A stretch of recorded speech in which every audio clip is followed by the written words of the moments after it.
નમસ્કાર વિદ્યાર્થી મિત્રો, કિશોર ગજેરા યુટ્યુબ ચેનલમાં આપ સૌનું સ્વાગત છે. આપણે અભ્યાસ કરી રહ્યા છીએ conversion or cell of business એનો example number 9. Ram and Shyam are partners in a firm sharing profit and losses in the ratio of 3:2. એનું પ્રમાણ છે 3:2. Asset side land building, machinery, investments, stock, debtors. આટલું realisation અકાઉન્ટની debit side. Cash balance નવી company લેતી હોય તો રિયલાઇઝેશનમાં, ન લેતી હોય તો બેંક અકાઉન્ટમાં. રામ શ્યામની કેપિટલ રામ શ્યામના કેપિટલ અકાઉન્ટમાં credit side. Creditors and bank loan બે લાયબિલિટી છે, રિયલાઇઝેશનમાં credit side and general reserve એ કેપિટલ અકાઉન્ટમાં ક્રેડિટ સાઇડ ફાળવી દેવાની. 31st March 2021 they decided to sell their business to Petlad Company Limited. એટલે નવી કંપનીનું નામ રહેશે Petlad Company Limited. In the following prices goodwill, land building, debtors, stock આ ચારેની નવી કિંમત આપી છે. The remaining assets except cash and investment બે એસેટ નહીં લે, cash and investment except એટલે સિવાય, and liabilities at their book value બાકીની બધી જ એસેટ્સ કેશ ઇન્વેસ્ટમેન્ટ સિવાય અને બધી જ લાયબિલિટી જે બે છે બુક વેલ્યુ પ્રમાણે લેશે.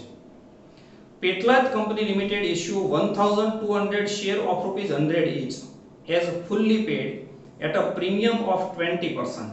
20% પ્રીમિયમ થી એટલે 100 નો શેર 20% પ્રીમિયમ થી આપો 120 રૂપિયામાં થાય એવા 1200 1200 share towards purchase price and underline કરજો the balance in cash બાકીની કેશ. તો અહીંયા તમને બેલેન્સ કેટલી એ નથી આપ્યું એટલે અહીંયા તમારે નેટ એસેટ્સ નો ઉપયોગ કરવો પડે. ઇન્વેસ્ટમેન્ટ વર સોલ્ડ ફોર 16800 16800 માં ઇન્વેસ્ટમેન્ટ્સ વેચી દીધા એટલે એન્ટ્રી થાય બેંક ટુ રિયલાઇઝેશન. ઇન્વેસ્ટમેન્ટ નવી કંપની લેતી હતી નહીં. Dissolution expenses amounted to ₹2400 entry થાય રિયલાઇઝેશન ટુ બેંક. एकदम इजी एग्जांपल है. First of all purchase price शोधवानी. Net assets is equal to taken assets minus taken liabilities. Goodwill 24000,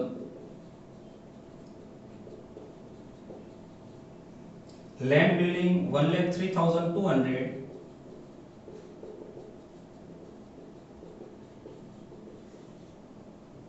debtors 31,200, stock 45,600.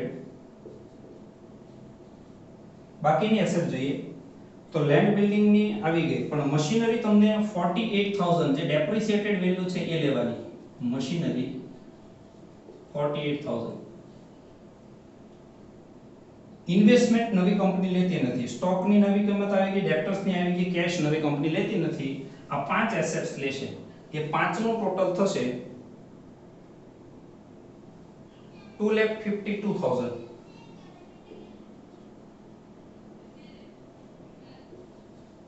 બે liability creditors 33,600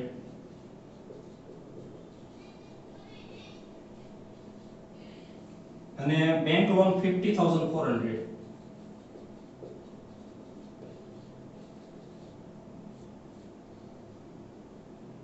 આનું total થાય 84,000.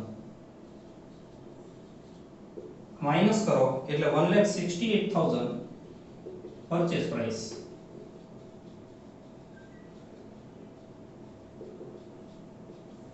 આના બે ભાગ કરવાના, એક ઇક્વિટી શેર કેપિટલ અને બીજું cache. Equity share 1200 and 120 per share 100 plus 20 premium is equal to 1,44,000 and balance in cash 24,000. Cache આપી દીધી હોત તો આ કોઈ કેલ્ક્યુલેશનની જરૂર નહોતી. આ બંનેનું ટોટલ એ પરચેસ પ્રાઇસ કન્સિડરેશન મેથડ કહેવાય. એસેટ સાઇડ થી શરૂ કરીએ તો કેશ સિવાયની બધી જ એસેટ્સ રિયલાઇઝેશનની debit side to assets account.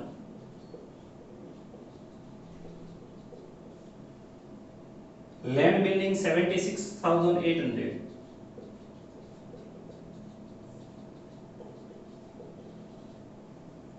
machinery 48,000,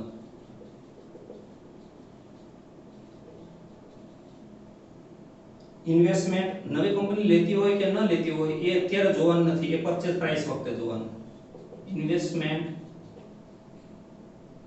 21600, stock 40800, ડેપ્ટર 36000,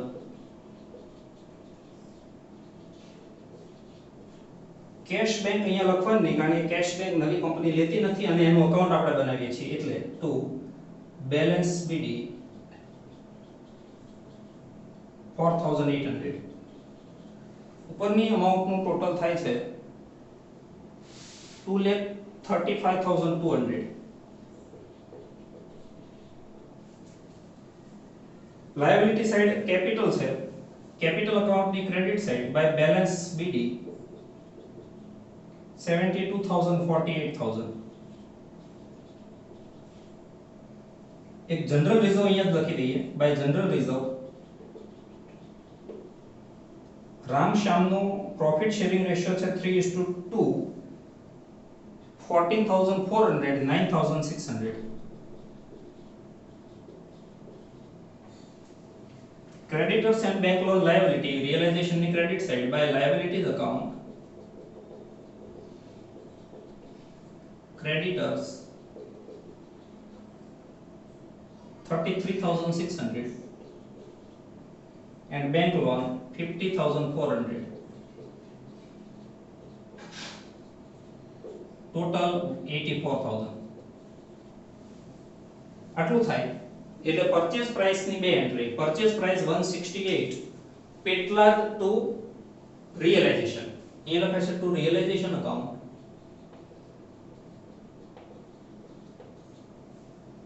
168 ને રિયલાઇઝેશન ની credit side by Petlad limited account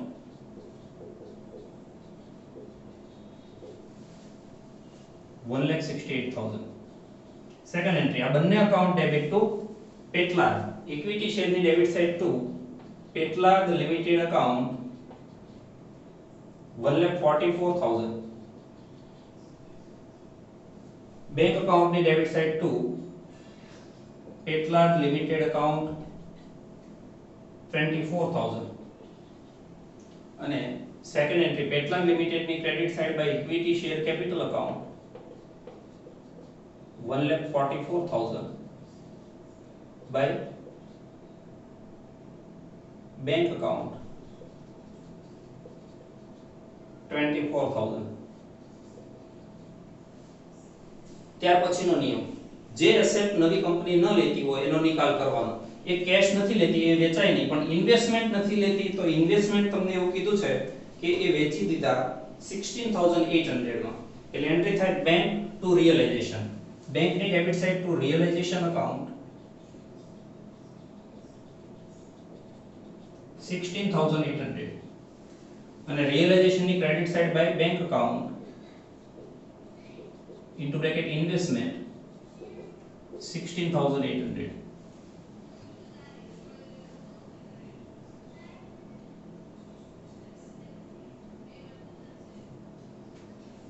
આ એસેટ્સ ઇન્વેસ્ટમેન્ટ નહોતા લેતા એને આપણે વેચી દીધા. જે લાયબિલિટી નવી કંપની ન લેતી હોય એનો નિકાલ કરવાનો, બંને લઈ જાય છે એટલે એમાં કોઈને ચૂકવવાના રહેતા નથી. ત્યાર પછી કોઈ ડિસોલ્યુશન એક્સપેન્સીસ હોય તો ચૂકવી દેવાના. તો ડિસોલ્યુશન એક્સપેન્સીસ તમને આપ્યા છે 2,400. એન્ટ્રી થાય રિયલાઇઝેશન ટુ બેંક. તો અહીંયા લખાશે to bank account into bracket dissolution expenses 2,400 અને કેશ બેંક ની credit side by realisation account 2,400.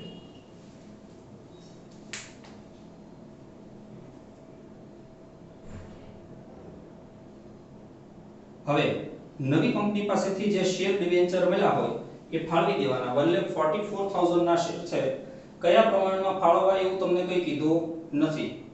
તો નિયમ છે કે આ પરચેસ કેપિટલ અકાઉન્ટની ક્લોઝિંગ બેલેન્સના પ્રમાણમાં ફાળવવા પડે.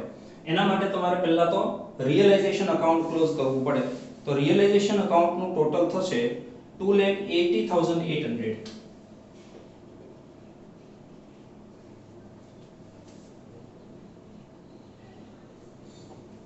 ડિફરન્સ આવશે 43,200 આને કહેવાશે to capital account into bracket profit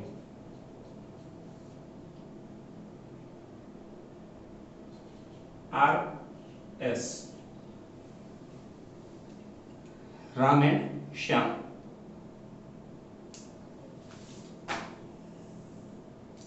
એનો પ્રોફિટ શેરિંગ રેશિયો છે 3:2 એને જો 3:2 પ્રમાણે ફાળવવામાં આવે તો 25,920 and 17,280 in credit side by realization account 25,920 and 17,280 હવે જો આનું ટોટલ કરીએ એ કેપિટલ ની ક્લોઝિંગ બેલેન્સ કહેવાય તો આનું ટોટલ આવશે 1,12,320 1,12,320 and 74,880 આનો રેશિયો જો તમે કાઢશો તો એ રેશિયો આવશે 3:2 પ્રમાણ કાઢવાનું આ બંનેમાંથી આ બંનેનો ડિફરન્સ લેવાનો એ આ બંને વડે ભાગાકાર કરશો એટલે 3:2 આવો રેશિયો આવશે એ રેશિયો પ્રમાણે તમારે ઇક્વિટી શેર કેપિટલ પાર્ટનર્સને ફાળવી દેવાના તો એ રેશિયો પ્રમાણે તમે 1,44,000 ફાળવો તો 86,400 57,600 84,600 57,400 by R's account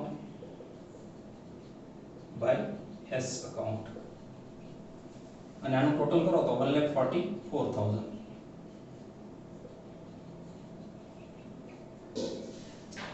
કેપિટલની debit side to equity share capital account 84,600 and 57,400 હવે આનો જે ડિફરન્સ આવે 29,920 and 17,280 આ લઈ જવાનો ટુ બેંક અકાઉન્ટ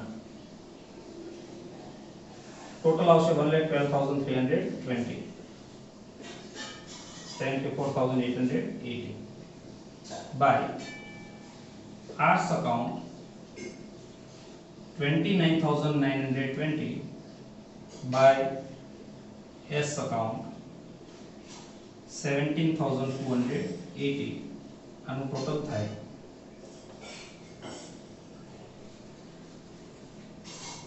45,600